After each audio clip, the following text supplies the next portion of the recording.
Inilah Injil suci menurut Yohanes. Yohanes Pembaptis memberi kesaksian tentang Yesus di hadapan murid-muridnya. Siapa yang datang dari atas, ada di atas semuanya. Siapa yang berasal dari bumi, termasuk pada bumi, dan berkata-kata dalam bahasa bumi.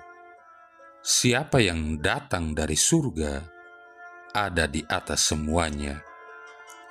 Ia memberi kesaksian tentang apa yang dilihatnya dan yang didengarnya, tetapi tak seorang pun menerima kesaksiannya itu. Siapa yang menerima kesaksiannya, ia mengakui bahwa Allah adalah benar, sebab siapa yang diutus Allah, dialah yang menyampaikan firman Allah, karena Allah mengaruniakan roh-Nya dengan tidak terbatas. Bapa mengasihi anak dan telah menyerahkan segala sesuatu kepadanya. Barang siapa percaya kepada anak, ia beroleh hidup yang kekal. Tetapi barang siapa tidak taat kepada anak, ia tidak akan melihat hidup, melainkan murka Allah tetap ada di atasnya. Demikianlah sabda Tuhan. Saudara-saudari yang terkasih, pernah selama 5 tahun bertugas di kampung kecil, saya tidak berupaya untuk mendapatkan SIM. Akhirnya expired, sehingga harus membuat SIM yang baru. Akhirnya saya pergi ke kota untuk membuat SIM di layanan SIM. Kebetulan rumah orang tua saya berdekatan dengan kantor polisi tempat pembuatan SIM. Sengaja saya berangkat pagi-pagi sekali supaya bisa menghindari antrean panjang di sana. Karena saya tidak paham seluk-beluknya pembuatan SIM, tentu harus bertanya sana-sini. Yang pasti saya menghindari calo karena memang hal tersebut tidak baik dan tidak benar. Mencari jalan pintas dengan menghalalkan cara sama juga dengan korupsi, kan? Tentu yang saya tanya adalah para petugas yang dengan ramah menjelaskan bagaimana prosedur pembuatan SIM. Rupanya informasinya memang banyak terpampang di papan dan di dinding layanan. Syukurlah pelayanan SIM saat ini jauh lebih profesional, lebih transparan dan serba computerized. Bahkan kalau mau ujian SIM menggunakan simulator kendaraan, wah, bisa-bisa tidak lulus.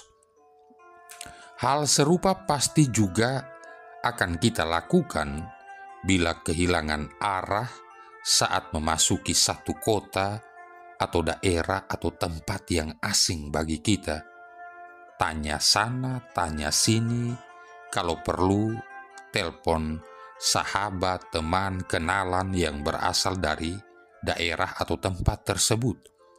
Dan yang paling gampang cari tukang ojek setempat, minta dia mengantarnya, kasih uang dan pasti beres, alamatnya bisa ketemu.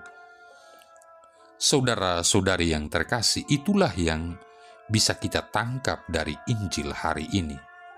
Manusia mana yang tidak ingin kembali ke surga saat kehidupan di bumi ini selesai? Begitu banyak cara yang ditempuh agar bisa sampai kembali di surga. Tetapi upaya tersebut tidak membuahkan hasil. Sampai akhirnya Yesus sendiri diutus Bapa menyatakan dirinya dengan hadir di bumi. Bukan hanya telah mengatakan dirinya berasal dari surga, tetapi kedatangannya memang sudah dinubuatkan para nabi. Kehadirannya di bumi juga telah menunjukkan kelasnya tersendiri. Ia tidak serta-merta ikut larut dengan kebiasaan manusia bumi, berbuat dosa. Ia memang menjadi manusia, tetapi manusia yang suci, yang tidak bernoda. Maka, kalau kita percaya Dialah sumber jalan keselamatan untuk pulang kembali kepada Bapa, tentu kita perlu mencari tahu bagaimana dan apa yang harus dilakukan untuk sampai kepada Bapa. Siapa yang berasal dari atas, dari surga, tentu tidaklah seperti manusia di bumi yang hidup bergelimang dosa.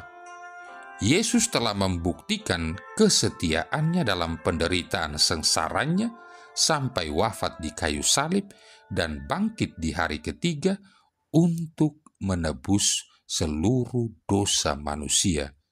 Sayangnya, tidak semua manusia menyadarinya.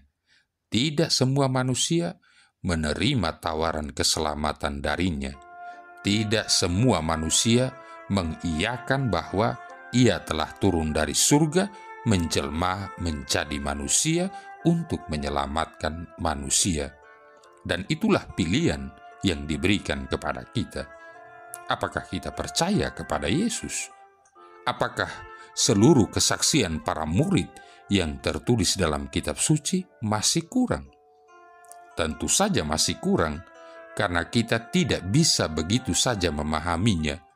Perlu upaya dalam mencari dan memiliki pengalaman iman bersama Tuhan. Tapi percayalah, Tuhan lebih rindu menghampiri kita. Ia lebih ingin kita kembali kepadanya. Yang penting, kita juga harus membangun relasi dengan Tuhan sedekat mungkin melalui doa-doa dan devosi, merenungkan sabda Tuhan dalam kitab suci, serta merayakan Ekaristi Maha Kudus dan sakramen lainnya dengan teratur. Pasti semua pertanyaan dan kegundahan hati kita mendapatkan jawaban darinya.